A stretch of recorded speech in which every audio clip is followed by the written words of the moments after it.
A career in horticulture has not always been considered a long-term option, particularly for seasonal orchard workers. But with rapid growth and requirements for increasingly skilled workers in the horticulture sector, those expectations are changing. Mr. Apple is one company that's investing an enormous amount of time and effort into training, in conjunction with the Primary Industry Training Organisation, also known as Primary ITO. Mr. Apple is New Zealand's largest pit fruit company. We have 310 permanent staff across the company, and we peak at 2,000 seasonal staff at about April each year. Training is really important to Mr. Apple. It's our way of growing our people up into career pathways, so we put a lot of resource and energy into training staff. At varying different levels, we've currently got about 150 of our permanent staff in some form of training, and that's across level 1, level 2, level 3 and level 4 national certificates in horticulture. So in order for us to grow as a business, which we are currently doing quite rapidly, we are investing a lot of time and energy into training so that we can keep bringing people through. Primary ITO is probably our largest partner with training. They offer a lot of different programs that we use, so from effective supervision through to the apprenticeship program, which has been a very successful program for us. We do use other companies as well. Obviously we specialise. If it's a forklift course, then we use a forklift trainer. And there's also some studying at diploma level, which is done through EIT in Hawke's Bay. Okay, TK, I'll just get you to explain to me on this branch here what we're trying to achieve with the amount of fruit, the size and the strength of this branch compared to that last block we were in this morning. I want about a hand space between the fruits so they get a nice bit of sun each. The orcharding sector predominantly in the past was seen as a very unskilled sector, and we're well aware that they're actually incredibly skilled people.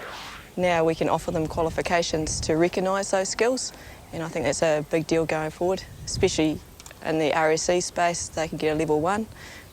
We have on-job only training at levels 2 and 3, and of course the apprenticeship, which has been in the sector for a long time.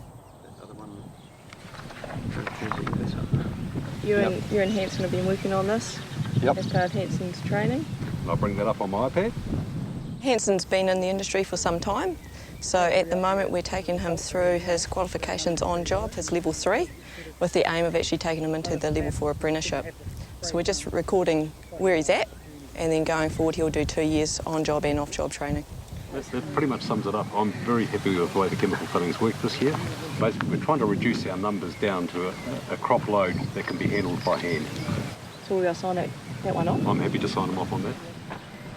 He's been doing his own training with the chemical thinning and learning how to hand thin as well, but he's also stepped up into a role where he's training another layer below him, which is part of him stepping up to sort of that level 4 space where he's giving direction to others. So he's actually excelling more than I'd expect at his level. They know of it and they have a slight differentiation to each branch, but they still have the idea that they're trying to achieve the best fruits per branch. Yep. And the orchard managers are critical to our training. They're our eyes and ears when we can't be here. So Doug is Hanson's trainer, and he explains to Hanson what he needs done, and Hanson passes it on down the ladder. When I come in, the 3 of us are part of those conversations so that I can hear the evidence, and then I record the evidence and take it forward for their qualifications. There's definitely a career pathway, and the qualifications align to those. We have qualifications in the orchard sector, also in the packhouse, which are just starting to fly as well, so the packhouse crew is starting to get excited about that too, and also in other horticultural industries, they can all do training. The classroom environment, they have professional tutors in front of them. We use a team from Fruition who are also consultants locally, so they're well trained in their fields, and it's a day every sort of 2 weeks in the winter time. So we do classroom when it's not so busy on orchard, and then it works in well with them learning their practical side as well.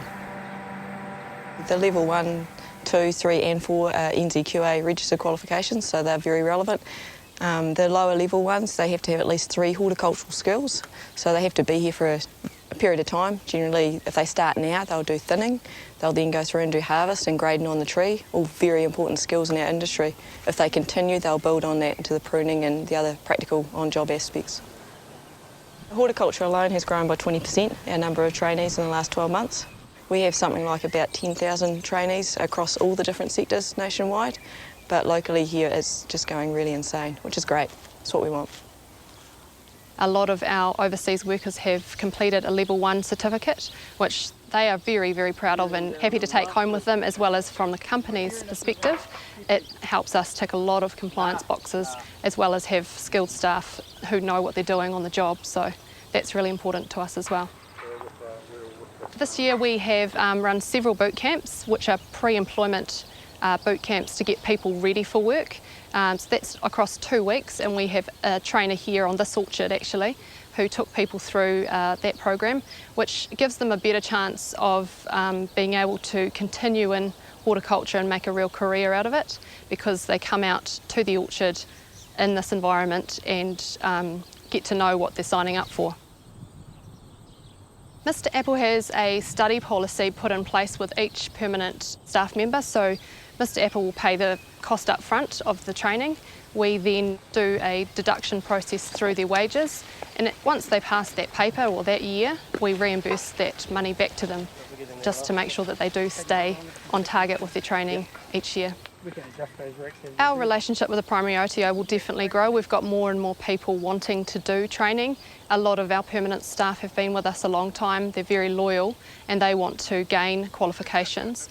And Mr. Apple's very supportive of doing this, because it means we get a more motivated workforce, our staff turnover goes down, and our employees have better engagement overall. So I see our relationship building and continuing on into the future.